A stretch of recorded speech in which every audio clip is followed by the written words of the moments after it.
जैसा मैंने कहा अपनी 20s में है, बहुत छोटी आयु के हैं, आप सभी बहुत युवा है, आपके पास बहुत समय है, बहुत ऊर्जा है।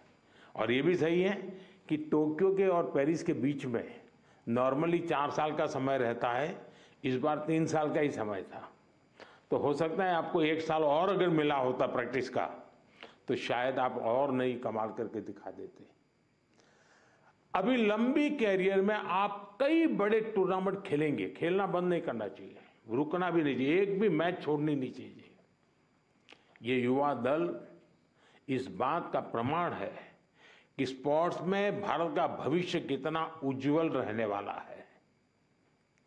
मुझे विश्वास है पेरिस ओलंपिक्स भारतीय स्पोर्ट्स की इस उड़ान के लिए एक लॉन्च पैड साबित होने वाला है। ये टर्निंग पॉइंट है हमारा, उसके बाद विजय ही विजय है दोस्तों, हम रुकने वाले नहीं है। साथियों, आज भारत अपने यहाँ world class sports ecosystem develop करने की प्राथमिकता दे रहा है। ग्रासरूट्स से आने वाले खिलाड़ियों को उनको तराशना ये बहुत जरूरी है। हमने गांव-गांव, शहर-शहर से युवा प्रतिभाओं को आगे बढ़ाने के लिए खेलो इंडिया मुहिम शुरू की और मुझे खुशी है कि खेलो इंडिया से निकले 28 खिलाड़ी इस ओलंपिक समूह का हिस्सा बने हैं।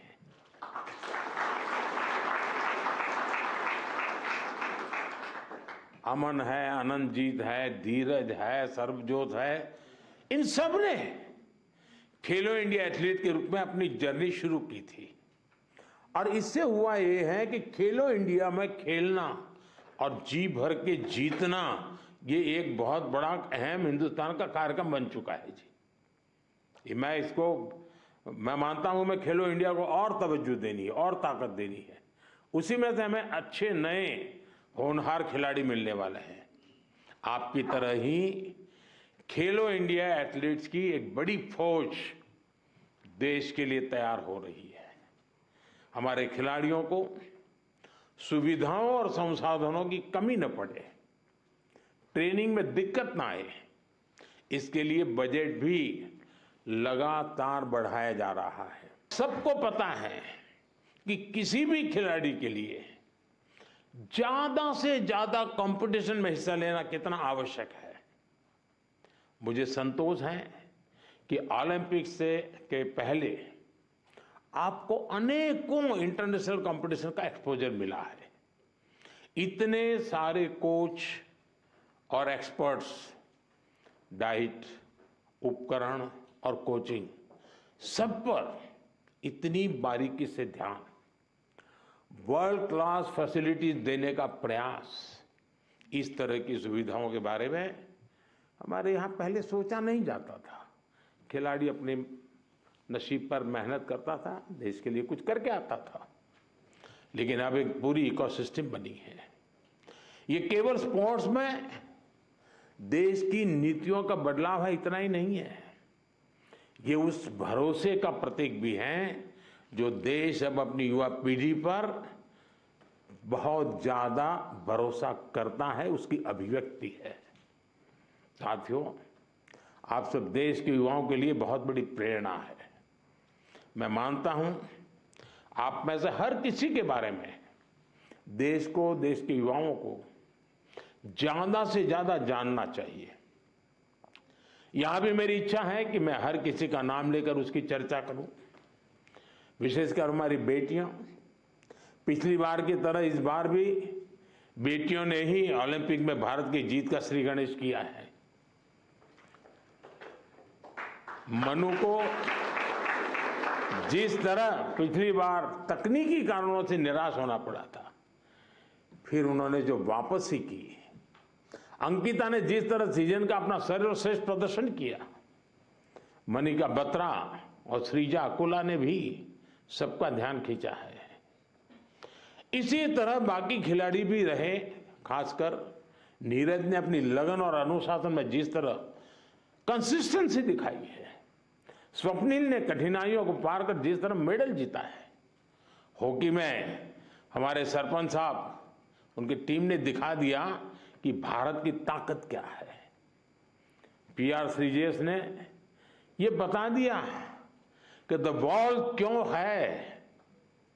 जो मेडल जीता या जो एक पॉइंट या कुछ सेकंड से चूका, उस सब ने एक ही संकल्प दोहराया, ये सिलसिला गोल्ड से पहले नहीं रुकेगा।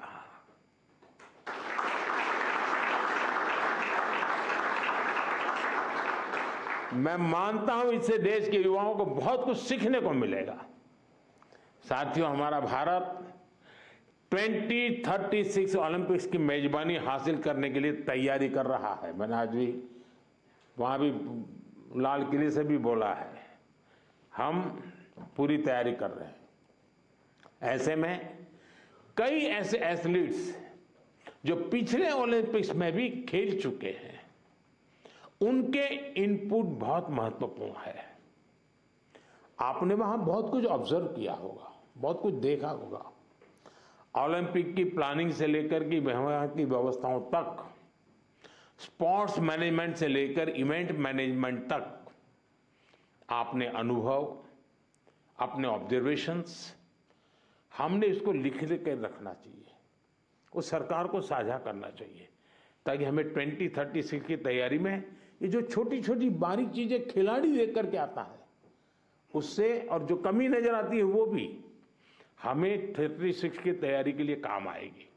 तो एक प्रकार से आप मेरी 36 की टीम के फौजी है, आप सबको मेरी मदद करनी है, ताकि हम 2036 में दुनिया में अब तक न हुआ हो ऐसा ओलंपिक कर करके मेजबानी करके दिखाएं।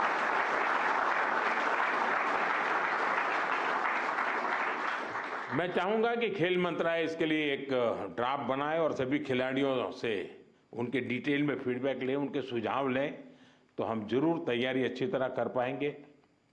साथियों, भारतीय स्पोर्ट्स में और कैसे इंप्रूवमेंट हो सकता है, इससे आइडियाज भी, जो चीज खिलाड़ी बता सकता है ना, जो चीज कोच बता सकता है, वो हम मैनेजर लोग नहीं बता सकते। और इसलिए आप लोगों के इनपुट बहुत जरूरी है, आपके आइडियाज बहुत जरूरी है। आप पर भविष्य के खिलाड़ियों को मोटिवेट करने, उन्हें आगे बढ़ाने का भी दायित्व है।